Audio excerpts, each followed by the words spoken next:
पर्वत तुले दिয়েছিলেন তার ব্রজবাসী ভক্তদের রক্ষার জন্য पर्वत তুলে দিয়েছিলেন।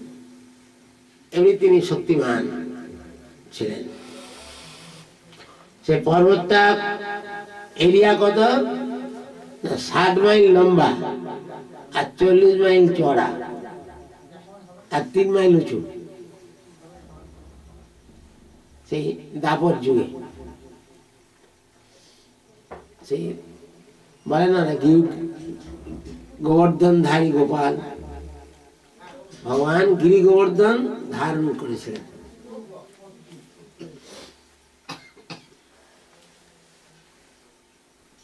ভগবানের অচিন্ত শক্তিমান, তিনি যে কিরূপ শক্তিমান আমরা চিন্তা করে উঠতে পারবো না।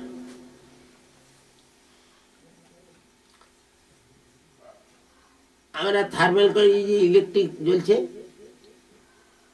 এই থার্মাল পায়ার থেকে সেখানে বিদ্যুৎ তৈরি হয়।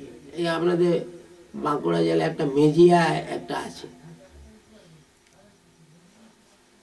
মেদিনীপুর জেলার কোলাঘাটে একটা আছে। তার এরিয়া কত? না 300 একর না 400 একরের বেশি না। কিন্তু ভগবানের থার্মেল কত বড়? পৃথিবীর চেয়ে 13 লক্ষ গুণ বড়। ভগবানের থার্মেল কি? সূর্য। তার লোডশেডিং নেই,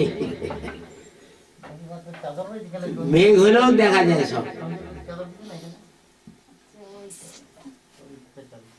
কিন্তু এই যে আমাদের মানুষের করা থার্মেল, কখনো 2 ঘন্টা কখনো 1 ঘন্টা লোডশেডিং হয়। ভগবানের থার্মেলটা কত বড়, কত এরিয়া? পৃথিবীটা কত বড়, তার চেয়ে 13 লক্ষ গুণ বড়। দেখায় ওই থালার মতো সূর্য, কিন্তু পৃথিবীর চেয়ে 13 লক্ষ গুণ বড়। চিন্তা করতে পারেন, এর একটা থার্মেল করতে পারবে?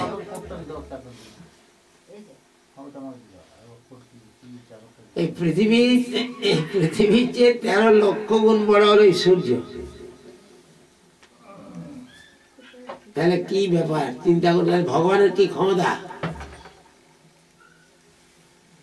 আপনাদের আমাদের এখানে সবচেয়ে বড় পুকুর ক বিঘা জমির বলুন? আপনাদের হীরাপুর গ্রামে যে বড় পুকুরটা আছে ক বিঘা, ক একর বলেন? 3 একর হবে।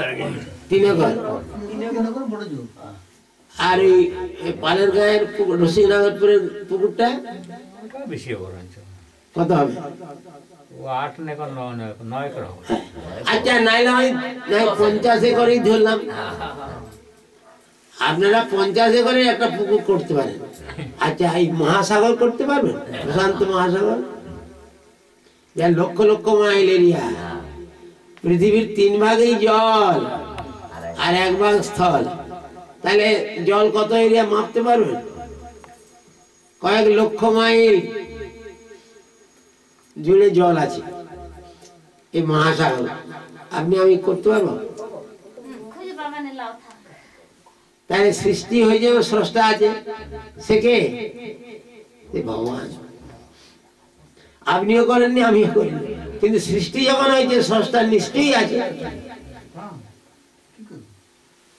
Who is he? He is god. তিনি হলেন ঈশ্বর, ভগবান শ্রীকৃষ্ণ।